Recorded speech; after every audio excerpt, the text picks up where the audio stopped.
दोस्तों नमस्कार, मैं मनोज आप सभी का मनोज एकेडमी में बहुत बहुत स्वागत और अभिनंदन करता हूं।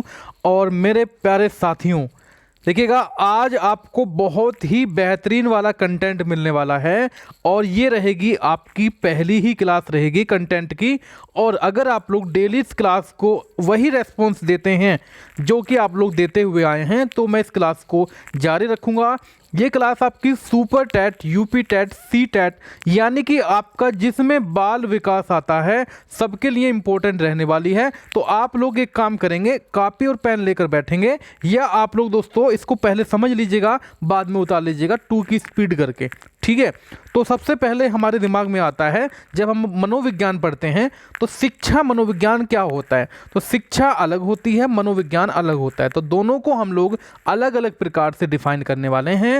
तो सबसे पहले देखिएगा शिक्षा शब्द की अगर मैं बात करूंगा तो शिक्ष प्लस ए, ये यानी कि ये संस्कृत भाषा से बना है। अब शिक्ष का मतलब क्या होता है, यानी कि शिक्ष का मतलब क्या होता है, शिक्ष का मतलब होता है धातु और जो होता है वो आपका प्रत्यय होता है। अब इसका मीनिंग क्या होता है, अगर मैं ओवरऑल मीनिंग की बात करूंगा तो सीखने की क्रिया आपका ये होता है और सिखाने की क्रिया भी हम लोग इसको बोल सकते हैं, ठीक है। अब देखिए शिक्षा शब्द जो है वो किस भाषा से बना है। शिक्षा शब्द दोस्तों आंग्ल भाषा से बना हुआ है जिसको हम लोग एजुकेशन बोलते हैं, है ना। और एजुकेशन शब्द किससे मिलकर बना हुआ है दोस्तों, एजुकेशन शब्द मिलकर बना हुआ है एजुकेटम से। अब एजुकेटम को भी तोड़ना है हम लोग को। एजुकेटम को अगर हम तोड़ेंगे, डिवाइड करेंगे तो ए प्लस ड्यूको, ए प्लस ड्यूको, ए का मतलब होता है अंदर और ड्यूको का मतलब होता है आगे बढ़ना। अब दोस्तों ये चीज़ तो आपको पता लग गई। देखो इसमें कई सारे क्वेश्चन आप लोगों के निकल रहे हैं, जैसे कि मैंने आपको बताया एजुकेटम।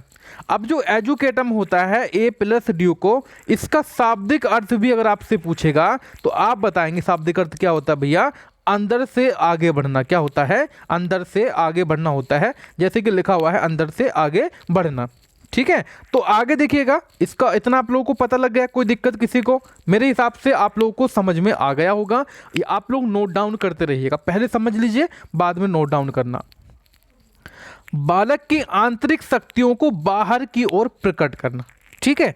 अब गांधी जी के अकॉर्डिंग हम लोग डेफिनेशन देख लेते हैं कि शिक्षा से मेरा अभिप्राय बालक और मनुष्य के शरीर, मन तथा आत्मा के सर्वांगीण विकास से है, ठीक है। अब अरस्तु महोदय जी क्या कहते हैं इसके कथन में, अरस्तु कहते हैं कि स्वस्थ शरीर में स्वस्थ मस्तिष्क का निर्माण होता है। दोस्तों बात सही है, अगर आपका शरीर स्वस्थ रहेगा, ठीक है, तभी चीज़ें आप लोग कर पाएंगे। दोस्तों एग्जाम्पल के तौर पर मैं आपको बता दूं कि अगर मान लीजिए आपको फीवर आ रहा है, अगर आपको फीवर आ रहा है तो थोड़ा बहुत दोस्तों मतलब ज़्यादा आ रहा है तो आप लोग नहीं पढ़ाई कर पाएंगे ना, अगर थोड़ा बहुत आ रहा है तो थोड़ा बहुत आप लोग कोशिश करेंगे भी, ठीक है। वही चीज़ आपकी है कि स्वस्थ शरीर में स्वस्थ मस्तिष्क का निर्माण होता है, ठीक है। अब दोस्तों अगर हम लोग बात करेंगे एडम्स के अकॉर्डिंग, तो एडम्स के अकॉर्डिंग जो शिक्षा है वो आपकी द्विमुखी प्रक्रिया है।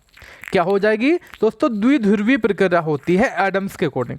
जैसे कि मैंने यहाँ पर डायग्राम बनाया है आप लोगों के लिए कि ये शिक्षा है और ये शिक्षक है और शिक्षार्थी है। तो एक क्वेश्चन पूछेगा कि किस मनोवैज्ञानिक के अकॉर्डिंग शिक्षा द्विध्रुवीय प्रक्रिया हो जाती है, तो आप बताएंगे सर एडम्स के अकॉर्डिंग द्विध्रुवीय प्रक्रिया है। लेकिन जॉन डीवी भी इसको वही मानते हैं, लेकिन जॉन डीवी की अगर मैं बात करूंगा तो इन्होंने मनोवैज्ञानिक और सामाजिक मानी है, ठीक है। लेकिन एडम्स ने शिक्षक को और विद्यार्थी को माना है, ठीक है, चलेगा। अगर हम लोग बात करें दोस्तों कि त्रिध्रुवीय प्रक्रिया कौन मानते हैं, रायबर्न महोदय हैं, इन्होंने जो है शिक्षा को त्रिध्रुवीय प्रक्रिया माना है। मैं आप लोगों को बता दूं कि इसमें तीनों का होना अनिवार्य है। शिक्षा में दोस्तों शिक्षक का होना अनिवार्य है, शिक्षार्थी का होना अनिवार्य है और पाठ्यक्रम का होना अनिवार्य है। मान लीजिए इसमें से कोई भी कम है तो शिक्षण प्रक्रिया सही रूप में, सुचारू रूप में नहीं चल पाएगी। किसके अकॉर्डिंग, रायबर्न के अकॉर्डिंग, ठीक है, ध्यान दीजिएगा। अब अगर आगे हम लोग बात करेंगे शैक्षिक मूल्यांकन विशेषज्ञों के अकॉर्डिंग हम लोग बात करेंगे दोस्तों। अब देखिएगा इसमें क्या है, यहाँ पर देखिए मैं क्या बोल रहा हूँ, केवल और केवल शिक्षा के बारे में बता रहा हूँ, द्विध्रुवीय और त्रिध्रुवीय, ठीक है, ध्यान देना। इसमें त्रिध्रुवीय ये रायबर्न ने कहा है, त्रिध्रुवीय की बात कर रहा हूँ, एडम्स की बात नहीं कर रहा हूँ मैं यहाँ पे। कभी एडम्स का नाम आप लोग लेने लगो, यहाँ पर एडम्स महोदय भी सेम लगभग रहते ही हैं।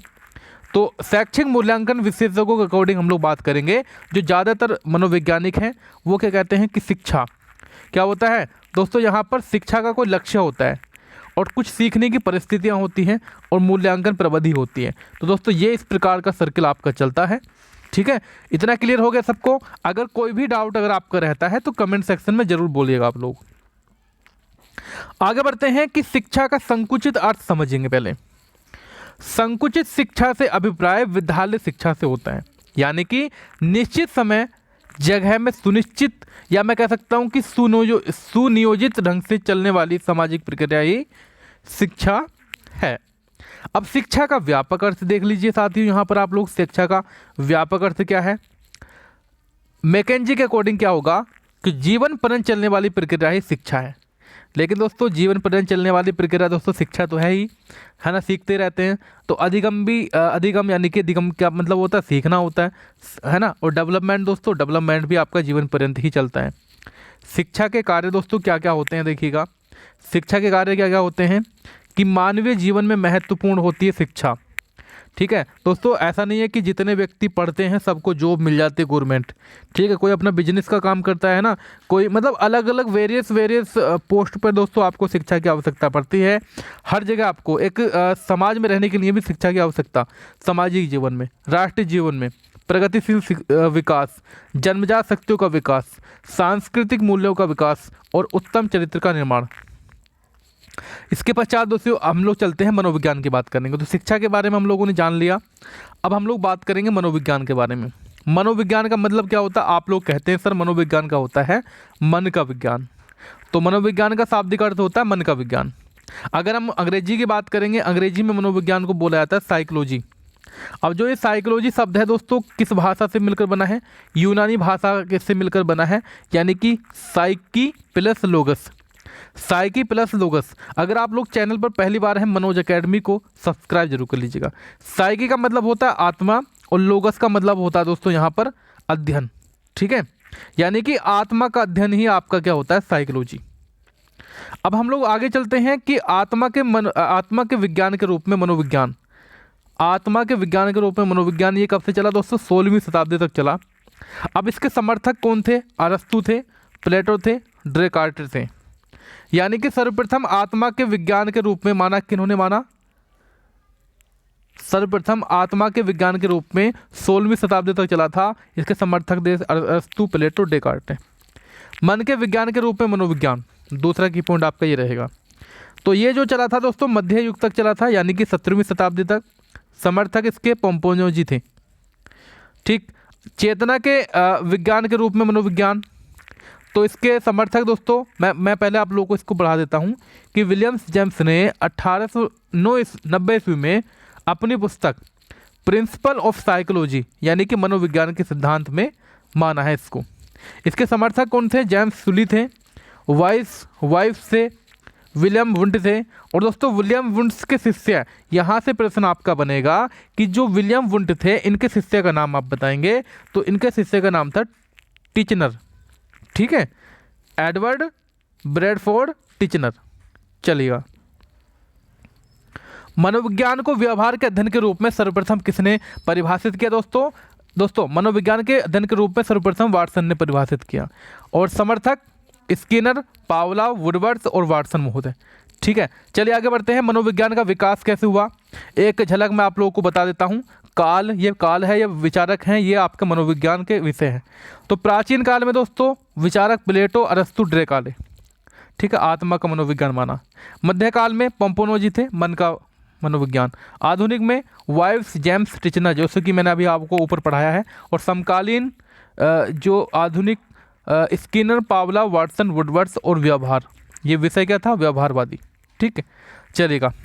अब दोस्तों भारत में आधुनिक मनोविज्ञान के बारे में भी चर्चा हम लोग थोड़ी सी करेंगे यहाँ पे। ठीक है, और इसका मतलब दूसरा पार्ट मैं आपको जल्द ही दूंगा, क्योंकि थ्योरी आप लोगों को ज़्यादा मैं क्लास में नहीं दूंगा, थोड़ा थोड़ा करके आपको दूंगा, जिससे कि आप भी बोर ना हो। 1905 ईस्वी में सर बोजेंद्र नाथ सीरी ने प्रयोगात्मक मनोविज्ञान का पाठ्यक्रम तैयार किया और मनोविज्ञान के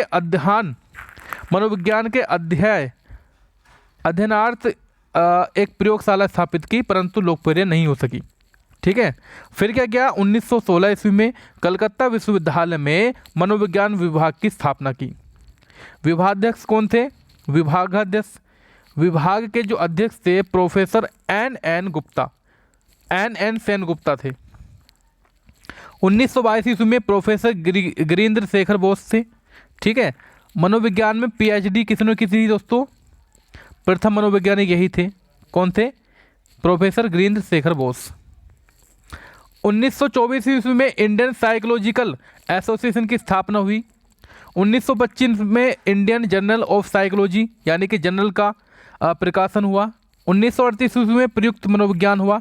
इसकी स्थान जो था वो कलकत्ता विश्वविद्यालय था। ये वाली जो डेट है उनको याद रख लेना। और 1946 ईस्वी में पटना विश्वविद्यालय में मनोविज्ञान के अलग अलग 2 विभाग हुए। एक था आपका प्रयोगात्मक मनोविज्ञान, एक था प्रयुक्त मनोविज्ञान। ठीक है, चलिए इसका कार्य किया जाने लगा। तो ये थोड़ा सा दोस्तों कठिन मैं कह सकता हूँ। इसका दूसरा पार्ट आपको जल्दी दिया जाएगा। Thank you so much. Video पसंद आई लाइक करना। पूरी साइकोलॉजी आपको कराई जाएगी, बस सब्सक्राइब कर लें चैनल को, वीडियो को लाइक कर दें। Bye bye.